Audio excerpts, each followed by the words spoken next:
Dear Sister, bacotan saya nongol lagi. Kisah sebelumnya menceritakan tentang bagaimana perdebatan antara Moyong Lim Yong dengan direktur Sang Yugen.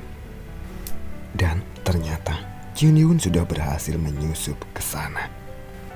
Ruang bawah tanah Biro Keamanan Publik. Tapi di sana juga ada seorang tawanan. Tawanan itu sepertinya sudah lama disiksa di sana. Apakah dia orang penting? Atau mungkin dia adalah pemimpin sekte iblis zaman ini? Kita cari tahu lanjutannya. Langsung aja. Nanomasin Season 2 Chapter 37.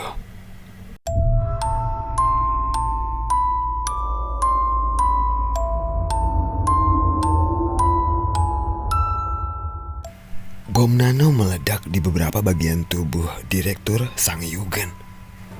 Direktur Sang Yugen bukanlah seorang seniman bela diri. Dia tampaknya tidak dapat mengatasi rasa sakit yang dia rasakan saat ini. Dia menyerah. Aku akan bekerja sama denganmu. Tolong hentikan semua ini. Tolong hentikan. Pada akhirnya, Sang Yugen melepaskan harga dirinya. Padahal sebelumnya dia sudah bersiap untuk dapat menerima kematian. Tapi ternyata dia salah. Dia menyadari bahwa dia tidak sekuat itu. Tolong lepaskan aku.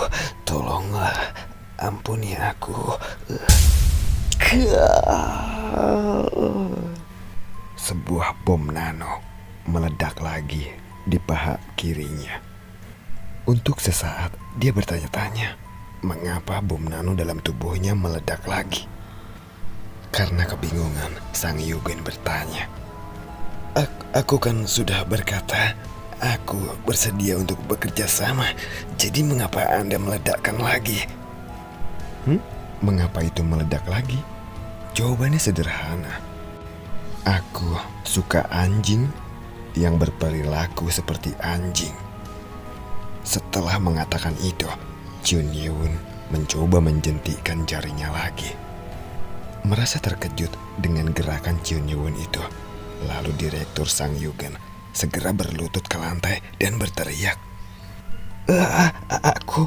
Aku akan melakukan apa saja.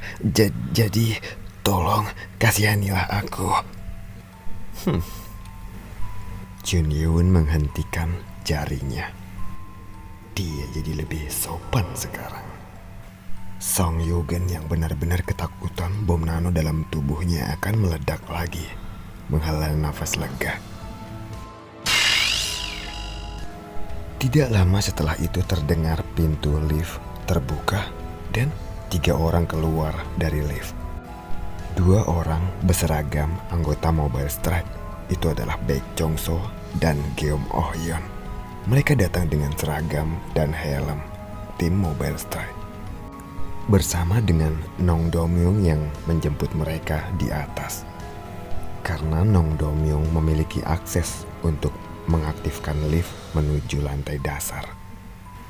Lalu Baek Jong So mendekati Jun Yoon dan berkata, Tuan, aku telah menemukannya. Setelah mengatakan itu, dia berbalik badan dan menunjuk ke arah buku yang dipegang ibunya.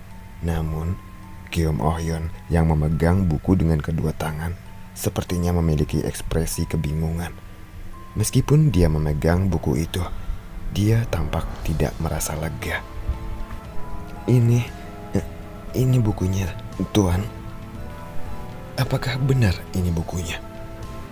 Jun Yoon terkejut saat melihat judul yang tertulis di luar sampul buku itu. Judul buku itu bertuliskan 40 cara menjadi subur untuk usia yang panjang. Baek Jong So yang tidak pernah melihat sampul dari judul buku itu menunduk. Tapi Jun Yoon membalik-balik halaman tanpa merasa malu. Pada halaman awal buku itu tertulis angka-angka. Sepertinya itu adalah sebuah kode. 24, 32, 94, 83, 13, 52, 63, 103, 26, dan 49. Bahkan tanpa bantuan Nano, Junyeon cukup pintar untuk dapat menghafal angka-angka itu. Lalu dia segera melihat halaman 24. Hanya ada satu frase dengan nomor di atasnya. Di sana tertulis bab 1. Bahkan ketika Anda bertambah tua, wanita perlu berusaha. Yang pertama adalah kulitnya. Pada halaman 24 ini hanya ada satu buah angka dalam halaman itu, yaitu angka 1. Lalu Junyeon segera beralih ke halaman 32. Ada juga nomor dengan teks di dalamnya. Di sana ada angka 0. Saat dia terus mengikuti nomor-nomor halaman, dia mengumpulkan semua nomor. Hasilnya adalah 105298762. Junyeon tidak kesulitan dalam memecahkan kode. Dengan asumsi bahwa nomor yang diberikan Kim Oh-hyun kepadanya adalah benar. Kemungkinan besar itu adalah nomor kontak. Ketika Junyeon menatap Baek Jong-so, dia menunjuk direktur yang sedang berdarah-darah dan tergeletak di lantai, dan Nom Do-myung yang bersandar di dinding. Saat keduanya tampak pingsan, Junyeon membuka mulutnya. Dari nomor-nomor ini, jika awalnya angka 10, jika ini adalah kode area, maka kota dengan kode area 010 adalah Beijing. Pemerintah Cina menggunakan 86 untuk angka. Setiap kota memiliki kode area dan 010 untuk kota Beijing, seperti yang ditunjukkan Baek Jong-so. Jika demikian, maka Jeon Yusong sedang berada di Beijing. Cukup mengejutkan bahwa mereka menggunakan bekas ibu kota Republik Rakyat Tiongkok sebagai markasnya. Lalu, apa yang akan kita lakukan, Tuan? Atas pertanyaan Baek Jong-so, Junyeon menatap Kim Oh-hyun. Akan cocok baginya untuk menelepon nomor itu dan berbicara. Tetapi ada sesuatu yang tidak beres. Junyeon menatap Baek Jong-so dan bertanya, "Bisakah kau menghubungi nomor ini?" Mengapa aku, Tuan?" "Santai saja, kau tidak perlu tegang. Kau hanya perlu bertindak moderat. Kau hanya perlu mengatakan apa yang aku katakan padamu." Akhirnya, Baek Jong-so lah yang akan menelepon nomor itu. Lalu Baek Jong-so melakukan panggilan dengan smartphone-nya. Karena dia diberi misi yang begitu penting, dia tidak bisa menghilangkan kegugupan dari wajahnya. Tetapi dia tahu bahwa dia akan baik-baik saja karena pengalamannya selama ini sebagai mata-mata. Saat Baek Jong-so meletakkan smartphone-nya di telinganya, Junyeon meletakkan jarinya di bagian belakang smartphone-nya. Baek Jong-so menatapnya dengan rasa ingin tahu untuk apa Junyeon melakukan itu. Dan tidak lama kemudian, panggilan teleponnya dijawab. "Soal camilan larut malam, maka itu pasti sumai. Sumai adalah camilan yang manis dan lezat." Baek Jong-so pelangap longo. Mengapa setelah dia menelpon nomor itu, suara itu yang keluar? Dan ternyata itu adalah iklan dari sebuah restoran. Tampaknya itu adalah sebuah restoran somai, pangsit Cina, yang belum pernah dia dengar. Baek Jong-so mengira dia memutar nomor yang salah. Dia menatap Junyeon. Tapi setelah rekaman dari suara itu berakhir, ada suara manusia yang masuk. "Halo, ini adalah restoran Ocon Sumai. Bisa dibantu?" Baek Jong-so mendengar suara seorang wanita yang seperti itu adalah pemiliknya. Setelah dia memikirkannya lagi, itu tidak seperti pihak lain yang bisa dengan tepat mengungkapkan diri mereka kepada dunia. Dan tidak mungkin mereka akan mengungkapkan identitas mereka yang sebenarnya hanya karena ada seseorang yang menelpon. Apa yang harus aku katakan? Ibunya tidak pernah memberitahunya jika ada kode atau sandi-sandi tertentu yang bisa dia katakan. Lalu saat dia merenung, suara di balik telepon itu berbicara lagi. Jika Anda masih dalam pemilihan menu, apakah Anda ingin menelpon lagi setelah beberapa saat? Jangkrik, apa yang harus aku katakan nih? Dia tidak tahu harus berbuat apa. Aku adalah keturunan klan jurus murni Baekjong. Sebelum dia bisa selesai berbicara, panggilan itu sepertinya terputus dan kemudian nadanya berubah.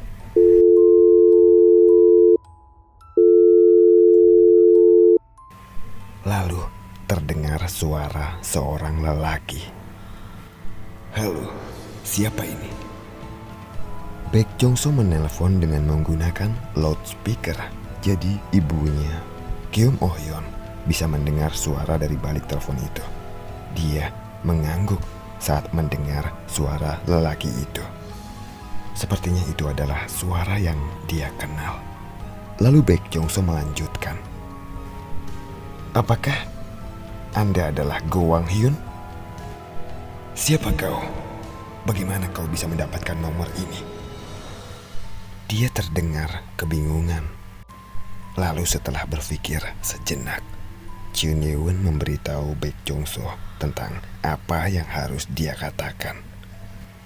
Namaku adalah Baek Jongso, kepala klan jurus murni saat ini. Berdasarkan nomor dalam buku 2432 9483 1352 63 103 2649 yang kau tinggalkan untuk ibuku, aku menelponmu. Siapa nama ibumu? Nama ibuku adalah Keum Oh Yeon. Lalu orang di seberang telepon terdiam. Dia tidak mengatakan apa-apa lagi setelah itu. Setelah sekitar 7 detik dalam keheningan, suara itu datang lagi. Ingat, hanya ibumu yang tahu nomor mengarah ke telepon ini. Dan tolong pertimbangkan bahwa kami tidak dapat diungkapkan.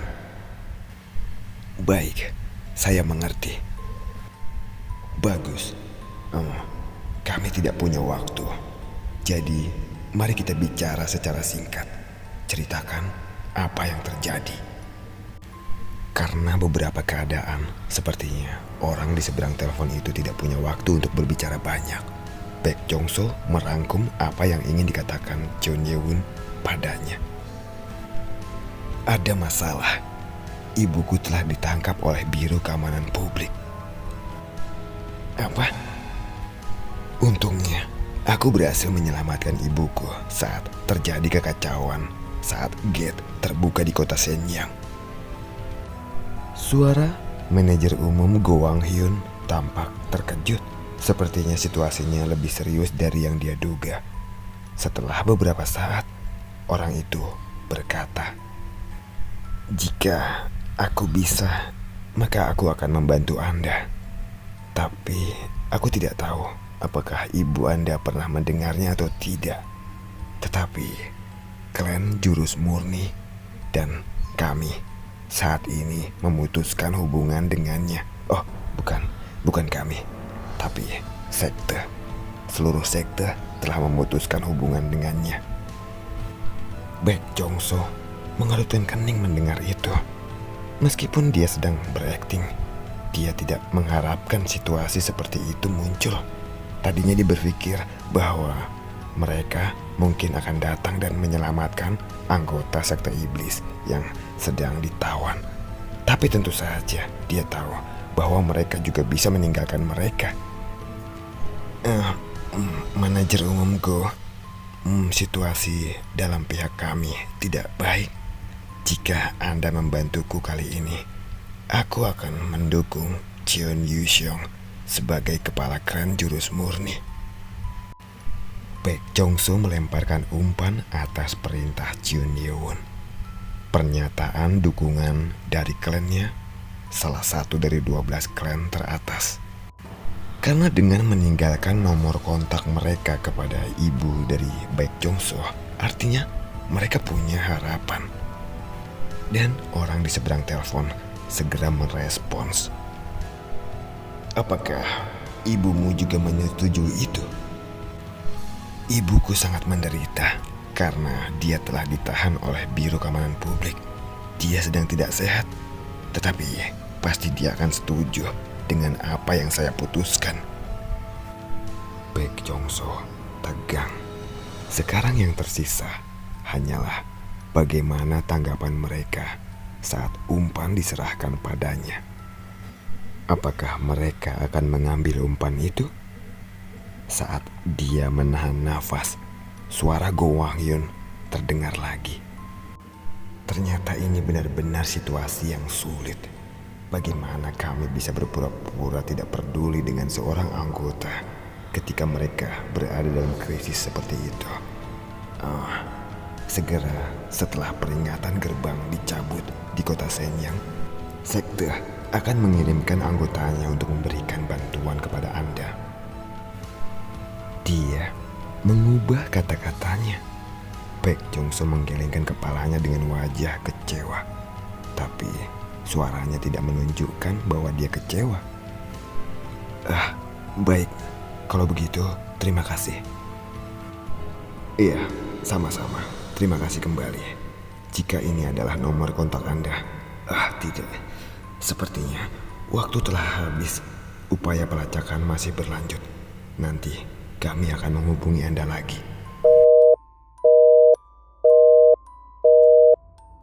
Sepertinya dia terburu-buru menutup telepon. Apa maksudnya dengan pelacakan? Baek Jong-soo kebingungan dan Jeon Yeon melepas jarinya dengan ekspresi kesal. Pelacakan gagal, Tuan. Jeon Yeon adalah orang yang mencoba menemukan tempat itu. Nano mencoba melacak tempat panggilan itu berada, tapi tidak bisa karena nomornya terus berubah. Padahal sisa waktu peretasan masih 10 detik lagi untuk dapat menemukan lokasi panggilan itu. Tapi dia gagal karena pihak lain menyadarinya. Tapi walaupun begitu, saat peringatan gate dicabut, mereka akan dapat bertemu. Jeon Yeon menantikan saat itu. Lalu tidak lama kemudian, Jeon Yeon mendengar suara bergetar di suatu tempat. Itu adalah suara getaran dari telepon Direktur Sang Yugen.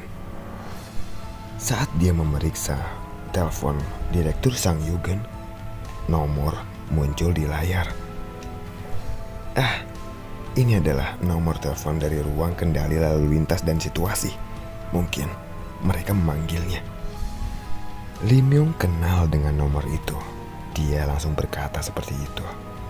Dalam hal ini, sangat membantu bahwa dia adalah pemimpin tim dari unit kejahatan dan kekerasan Biro Keamanan Publik. Cepat, bangunkan dia. Baik.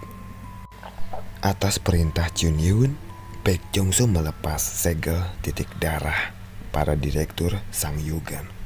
Setelah selesai, direktur melihat ke sekeliling dengan tatapan kosong dan kemudian wajahnya menjadi gelap. Bagaikan orang yang berharap bahwa semua ini hanyalah mimpi, tapi ternyata ini semua adalah kenyataan. Sambil menatapnya, Jeon Yeon berkata padanya, "Kau kembalilah dan lakukan apa yang biasa kau lakukan. Perbaiki semua yang terjadi sampai sekarang." Mendengar perintahnya itu, Direktur Sang Yugen mendes. Orang ini, dia bertingkah seolah-olah dia adalah bos di sini. Jika bukan karena bom nano dalam tubuhnya, dia tidak akan menuruti perintah dari Chun Ye-won. Kemudian, sesuatu tiba-tiba muncul dalam benaknya. Iya, benar juga. Saat ini pihak teknologi sedang membuat alat untuk melucuti bom nano. Sepertinya itu tidak akan butuh waktu lama karena dia sudah mendapatkan kode dari mantan peneliti teknologi perusahaan MS. Mengingat hal itu, dia merasa lega. Saat ini dia masih tidak bisa melakukan apa-apa, jadi dia akan berpura-pura mengikuti perintah Chun Ye-won, dan begitu dia dapat menyingkirkan bom nano, dia akan membalas 10 kali lipat. Begitulah tekadnya. Baik, aku akan berpura-pura tidak ada yang terjadi. Oh iya, aku ingatkan padamu sekali lagi. Jangan ikut campur dalam masalah murim. Baik Tuan. Aku akan memastikan untuk tidak melakukan itu. Bagus. Aku akan menghubungimu jika aku butuh sesuatu darimu. Baik.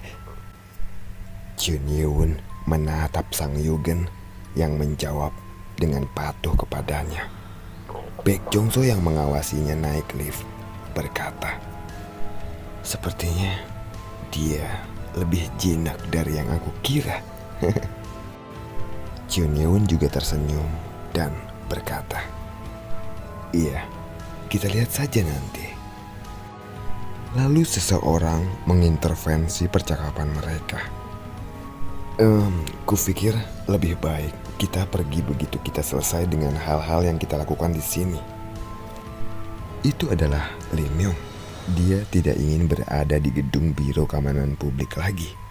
Dia masih dalam keadaan di mana dia mencoba untuk berdamai dengan kekecewaan yang luar biasa kepada Biro Keamanan Publik. Kita tidak tahu berapa lama peringatan gate akan berlangsung dan berapa lama gedung satuan tugas khusus akan kosong. Jadi kita harus segera pergi dari sini. Tunggu, sebelum itu ada yang harus aku lakukan. Lalu Chun Ye-won bergerak ke sebuah tempat. Itu adalah penjara yang jendelanya tertutup. Saat Chun Ye-won merentangkan tangannya ke atas, penutup jendela yang diturunkan terangkat ke atas. Kyum Oh-yeon melihat itu. Di dalam penjara ada orang tak dikenal berlumuran darah dan bekas penyiksaan dengan belenggu dan roda gigi di lengan dan pergelangan kakinya. Melihat ketebalan dinding dalam penjara itu, sepertinya kedap suara. Tapi untuk berjaga-jaga, lebih baik membereskan sesuatu yang dapat mengacaukan rencana mereka. Biarkan aku yang melakukannya. Baek Jong-so merasa bahwa itu bukanlah sesuatu yang harus dilakukan oleh Chun Ye-won. Dia juga dapat melakukannya. Lalu, dia mendekati orang itu. Sebenarnya tidak ada alasan untuk membunuh orang itu. Tapi, masalah yang tidak perlu akan muncul jika orang itu yang tidak sengaja mendengar apa yang mereka katakan mungkin akan menyebar jika mereka melepaskannya. Baek Jong-so mencengkram lehernya. Baek Jong-so memutuskan untuk mematahkan lehernya dan memberikan kematian yang tidak menyakitkan. Tetapi saat dia mencoba meraih lehernya, orang yang dibelenggu itu mengerang.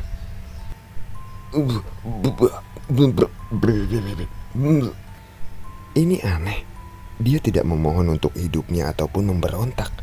Ia seperti ingin mengatakan sesuatu. Lalu saat Baek Jong-so melihat wajah orang itu dengan seksama, matanya bergetar. Astaga. Baek Jong-so, ada apa? Chun Ye-won bertanya.